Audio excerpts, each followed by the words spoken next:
across the battlefields of history, from the trenches of the Psalm to the battlefields of today. Our brave armed forces have stood shoulder to shoulder, guided not only by duty, but by something deeper. In every generation, soldiers, sailors and airmen have served with honour, often far from home, yet never far from fellowship. For many, that fellowship extended beyond the uniform. In quiet lodges in foreign lands, by candlelight and compass, they found a home in Freemasonry. Service, sacrifice, camaraderie. These are the values that unite the armed forces in Freemasonry.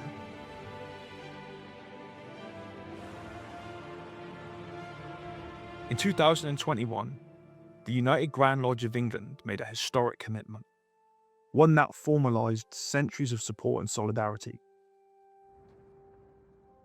By signing the Armed Forces Covenant, UGLE pledged to uphold the values shared by both institutions: honour, integrity, loyalty, and service. It was a moment of recognition, not just of the many Freemasons who have served in uniform, but of the unique bond that continues to unite them. The Armed Forces Covenant, in essence, is a pledge to the nation to not disadvantage those that served and their families. It was created because the need came about. We realised in an Iraq, Afghanistan world, we needed to treat our service personnel and their families with the dignity that they deserved. In the heart of the National Memorial Arboretum, a special place offers lasting tribute to Freemasons who served and those who gave their life in defence of freedom. Each word engraved, each emblem carved, tells a story of courage, of service, and of brotherhood that transcends both lodge and regiment. Standing here among the names and memorials of the fallen, we are reminded that our actions today would always be rooted in respect, gratitude and responsibility, a foundation on which we build stronger connections. To all those who serve and have served, this is your home within Freemasonry. There's respect for those we remember, friendship among those who stand together, integrity in the sincerity of the occasion, and there's a deep sense of service, both for the lives in which we are honouring, but also in our commitment to carry those values forward. So it's a moment of reflection, shared purpose, and quiet pride. While the Masonic Memorial Garden honours those who served in years past, their legacy lives on, not only in stone, but in spirit. In York, one such lodge carries that bond forward, founded by veterans, grounded in camaraderie, and driven by shared experience. This is Invictus Lodge, number 9960. We're a fairly young lodge. We haven't been going that long, just a few years.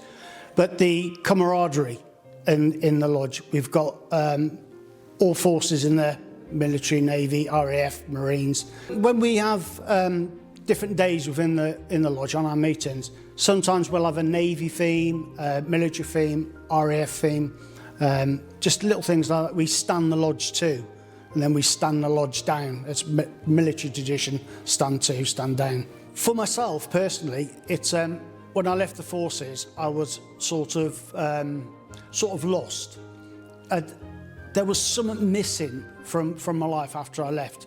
I spent a long time in the military. So then I found Freemasonry, which it wasn't the discipline and that was missing. It was a structure.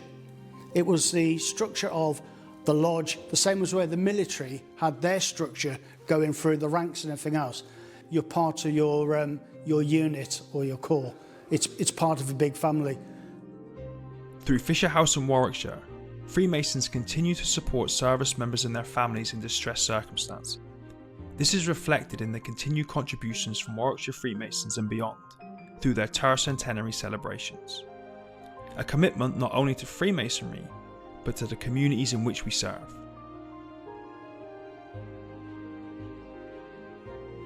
Fisher House is a home away from home for military patients and their families. Here at the Queen Elizabeth Hospital, Birmingham, we're the receiving hospital for the UK's military, whether they're coming for trauma injuries or whether they're coming for medical treatment. And those patients are not just coming from all over the UK, but can come from all over the world. We also heard from Alistair Cairns, MP, Minister for Veterans and People. Well, first of all, I think it shows the willingness of sort of the whole of the UK to get behind military charities and supporting the individuals in the armed forces or those that serve. The Freemasons have absolutely gone leaps and bounds ahead and are going to help support that Fisher House, which again provides just fantastic accommodation for families to sit next to their loved ones while they're recovering. For some, that healing journey leads to quiet recovery.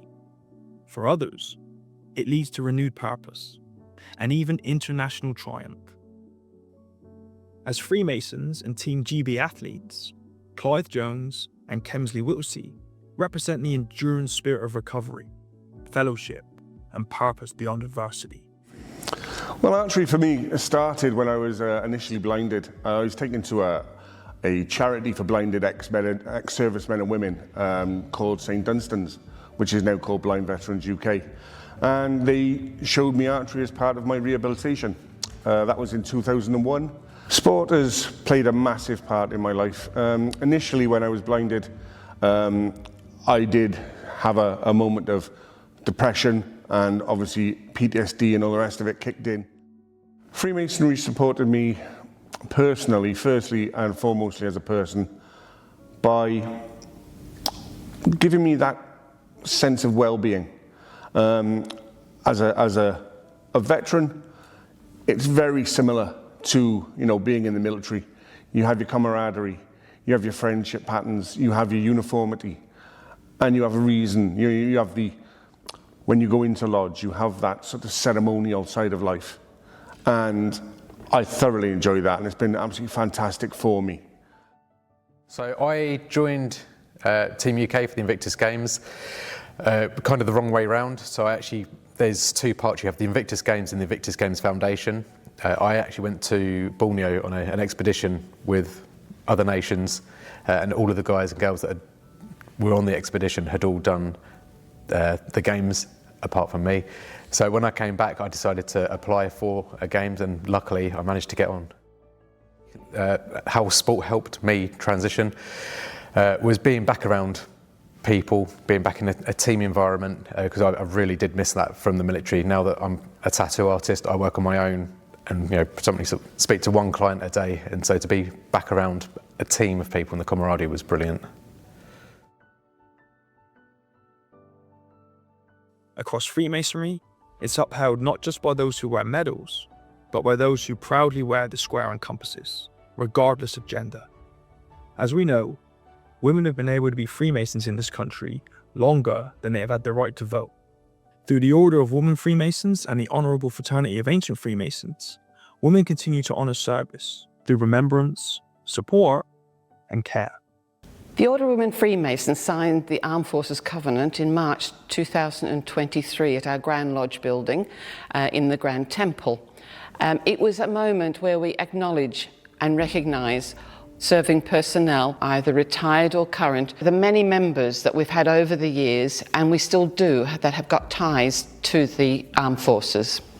So the HFAF signed the Armed Forces Covenant in November 2023, and as a member of the Armed Forces, for me that felt like but it was a good thing. For me, it meant there was going to be a lot more fairness, and that they've signed this agreement to treat service personnel fairly. We move around the country, our families come with us, and I just knew that at that point I've joined a fraternity that was also going to support me and my family, whether I'm away or as I move from job to job. Freemasonry in the Armed Forces, united by service.